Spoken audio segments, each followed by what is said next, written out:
सुख ना मिलने दे। पक्का समझना।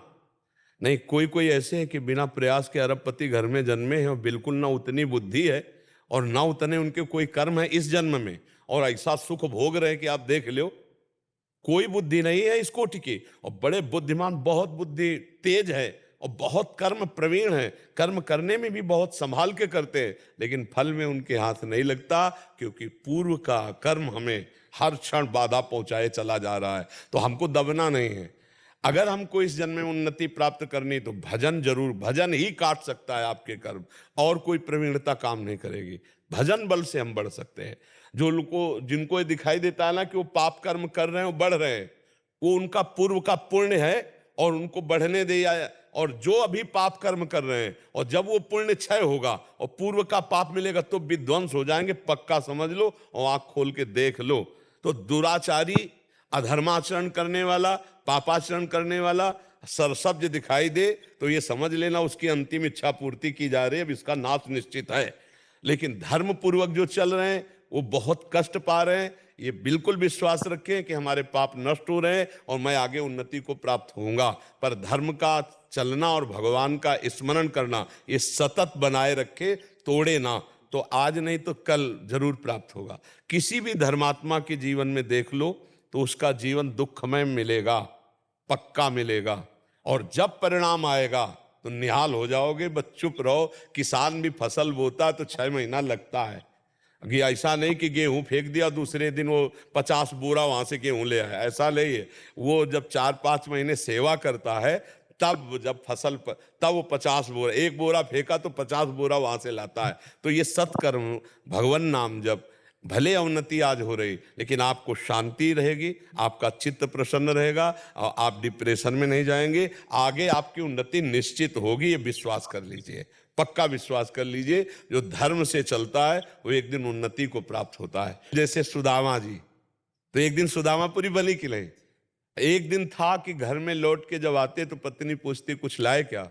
बोले कुछ नहीं मिला।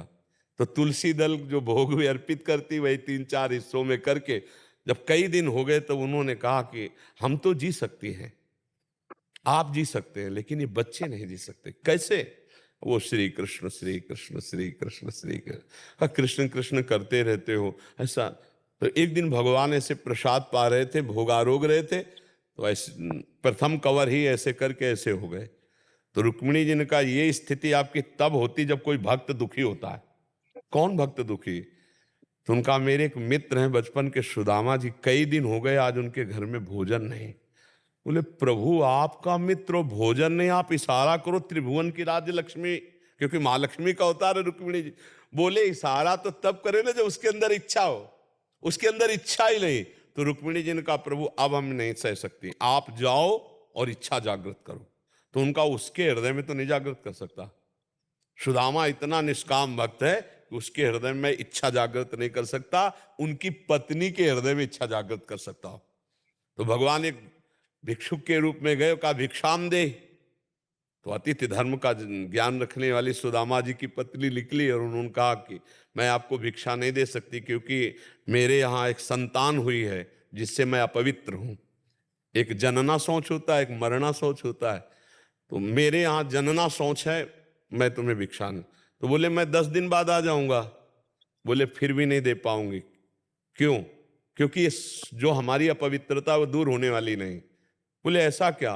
बोले स्पष्ट बताऊं, दरिद्रता रूपी संतान को हमने जन्म दिया है। दरिद्रता अर्थात मेरे पास कुछ नहीं कि मैं आपको दे दूं। तो बोले सुना है तुम्हारे पति द्वारिकाधीश के मित्र हैं, क्या तुम्हें पता नहीं है? कभी याद दिलाना, अगर एक बार द्वारिका चले गए तो निहाल हो जाएंगे स्वयं भगवान। और भगवान जब उनकी पत्नी आई तो उन्होंने कहा सुना है आपके मित्र श्री कृष्ण द्वारिकाधीश है? बोले हाँ। तो बोले आप जाओ ना, अगर वो आपकी ऐसी दशा देखेंगे ना तो कुछ ना कुछ तो व्यवस्था करें। बोले कभी नहीं जाऊंगा, व्यवस्था के लिए मैं कभी नहीं जा सकता। तो उनका मिलने तो जा सकते हो? बोले हम मिलने जा सकते हैं, पर समस्या है अपने मित्र से मिले या गुरु से मिले जाके, या अपनी कन्या के यहाँ जाए तो कुछ ना कुछ होना चाहिए। तो हमारे दोस्त के लिए कुछ, तो वहां क्या था, एक पड़ोसन के आ गई तो उसने चावल के पछोरने वाले जो आगे तंदुल होते टूटे हुए, हाँ वो दिए। तो वो भी फटे कपड़े में लेकर के भगवान के लिए भेंट, और द्वारिका। और हालत ये थी कि बिवाई पैरों में फटी हुई, फटा कपड़ा, और मित्र कौन है? द्वारिकाधीश। आप देख लो जरा कैसी धर्म की परीक्षा होती है। भगवान के कान में जे भी पड़ा कि सुदामा जी मिलने आए, तो ऐसे भागे कि पूछो मत। सबके होश उड़ गए कि ब्रह्मा जी और शंकर जी यहां आते हैं तो उनको भी इंतजार करना पड़ता है, लेकिन एक शब्द सुना, सुदामा जी आए, तो बावरे होकर भगवान भाग पड़े और ऐसे जाकर हृदय से लगे और रुक्मिणी जी के पलंग में आकर भगवान ने बैठा ला, रुक्मिणी जी और आप स्वयं चरण धोए। भगवान की देखो, भक्त के चरण, पग चापू और सेज बिछाऊं, नौकर बनूं हजाम, हाकू बैल बनो गडवारो, बिना तनख्वाह रथवान, यही तो मेरे मन में ठड़ी भगत मेरे मुकुटमणि। और भगवान के अश्रु प्रवाहित हो रहे सुदामा जी की दशा देखकर। बार बार चेहरे की तरफ देखते हैं, बार बार चरणों की। सुदामा जी के अश्रु चल रहे कि करुणा निधान, अखिल कोटि ब्रह्मांड नय के कौन सी लीला कर रहे हो। रुक्मिणी जी जल डाल रहे हैं, भगवान चरण पखार रहे हैं। 2-4 दिन आराम से रहे। सुदामा जी ने कहा प्रभु चलें? बोले हाँ। सुदामा जी मन ही मन हंस रहे कि कह रही थी चले जाओ, कुछ व्यवस्था कर देंगे। हमारे श्री कृष्ण इतने निरपेक्ष है कि जानते इस दरिद्र ब्राह्मण को कुछ दे देंगे तो मेरा भजन भूल जाएगा, इसलिए कितने कृपालु है। अच्छा प्रभु, तो बोले जो एक कपड़े नए वाले हैं ना, इनको रख दो, नहीं रास्ते में कोई चोर परेशान करेंगे, अपने पुराने पहन लो। सुदामा जी ने पहन लिया कि बहुत कृपालु, उनको कोई निरपेक्ष है वो। भगवान ऐसे चल रहे लीला में, कहा इधर से चले जाना। सुदामा जी को लगा था कि 2-4 असरफियां होंगी तो 2-4-10 दिन के लिए अन्न आदि, इधर से चले जाना, जाके आप इधर से मुड़ जाना तो जल्दी पहुंच जाएंगे। बोले प्रभु आपकी कृपा, बिल्कुल सहज में पहुंच जाएंगे। मतलब कुछ नहीं दिया, कुछ नहीं।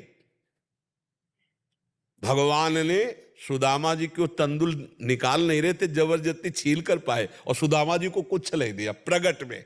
सुदामा जी बहुत प्रसन्न हो रहे हैं कि मेरे श्री कृष्ण परम कृपालु हैं, क्योंकि उन्होंने माया या कोई भोग इसलिए नहीं दिया कि हमारा चित्त प्रभु के सिवा और कहीं न जाए। ऐसे मगन होते वहां पहुंचे तो दृष्टि गई कि हमारा नगर तो इसी क्षेत्र में था, ये तो पूरी द्वारिकापुरी है।